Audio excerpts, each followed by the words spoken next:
fight fans, what's going on? Just finished checking out Claressa Shields' second fight against Szabados.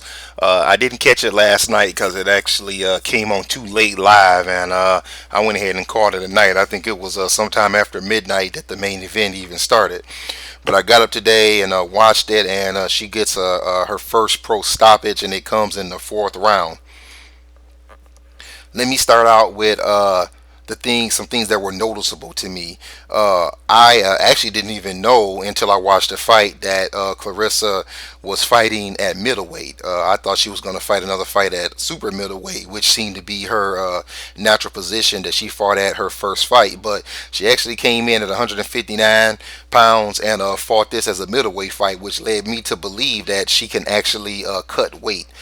Due to the fact that she started at 168, I thought that that's kind of where she would be, and she probably would be at 175 sooner than she would go down. I noticed that with the weight cut, she looked good. It didn't look like the weight cut actually affected her. She still looked thick and she still looked strong. What I immediately noticed about Zabados is her body did not look strong.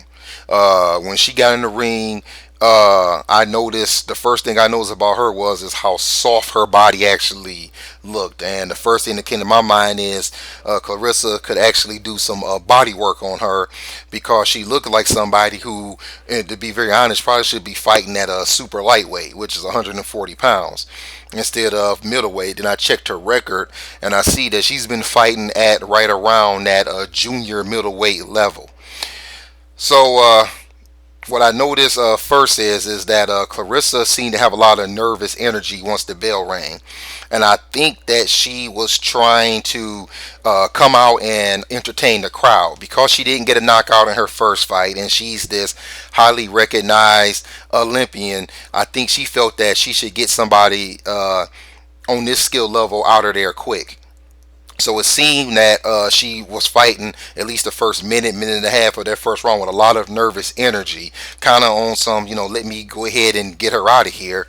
But then she began to settle down. She began to do a little bit of work. Starting in the second round, she did something that I love seeing the most. She worked the body a little bit.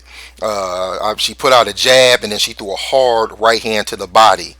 And I thought, okay, good. She's settling down. She's starting to kind of get her feet under her, and get her wind back about her. Now, one thing I'll say about Zabados is that this woman is tough because Claressa was landing when she was landing flush shots, and Zabados wasn't going anywhere. I mean, she was taking those shots. I mean, it was actually scary the way she was taking those shots. Now, the negative I'll say about Zabados is that she must really love to fight because I didn't see any skill coming from her other than she was tough.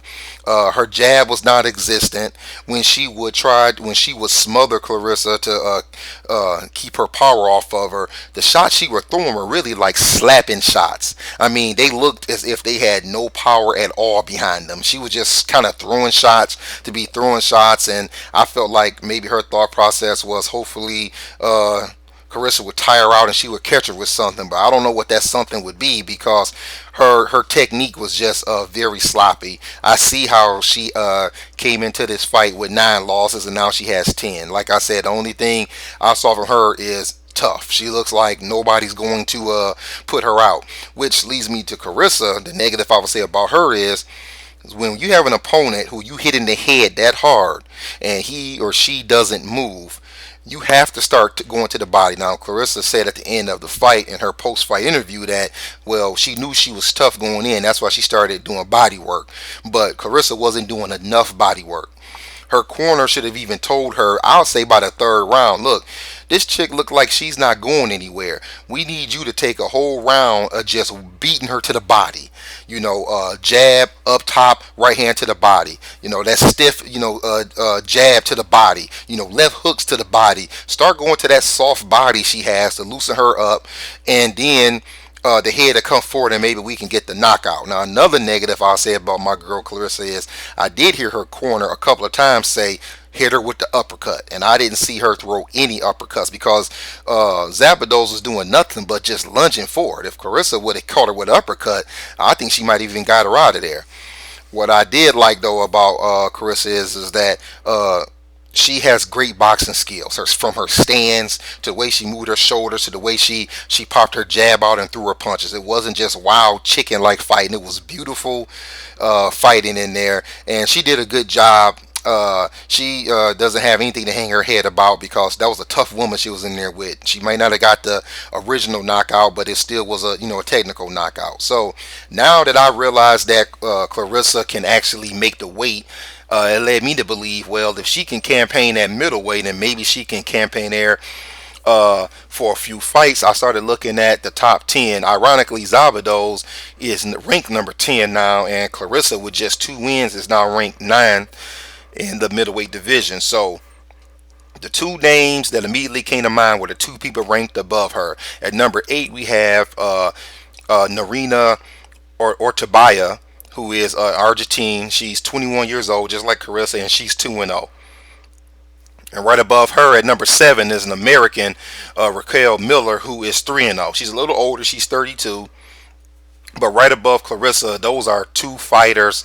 Now, I'm sorry I didn't check to see if they have a fight coming up, but they are both undefeated and they're ranked right above her in the middleweight division. Why not get a fight like that, fight two more fighters with undefeated records? And these probably could happen relatively soon because, to be honest, if you watch the fight, Claressa didn't take any damage. She, other than maybe a couple of headbutts, and she didn't get cut, so she should be in good shape. Like I said, Szabados had feather fists, so Claressa wasn't hurt. She probably could get back in the ring probably as early as 2 months, maybe 3 months.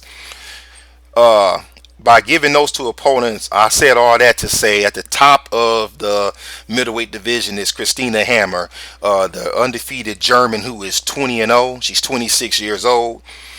If Claressa is going to keep fighting in the middleweight division, and we know they're going to move her soon, why not set up a fight like that? Why not let Claressa get the two fights I just named, and maybe two more of the females who are in the top 5, and maybe even get another headliner where some Americans can see Christina and put them on the same card and build up to that to a fight like that. That would be a big fight in the division. Christina is the recognized champion. She's number 1 ranked, and that would be a pretty good fight for Claressa down the road.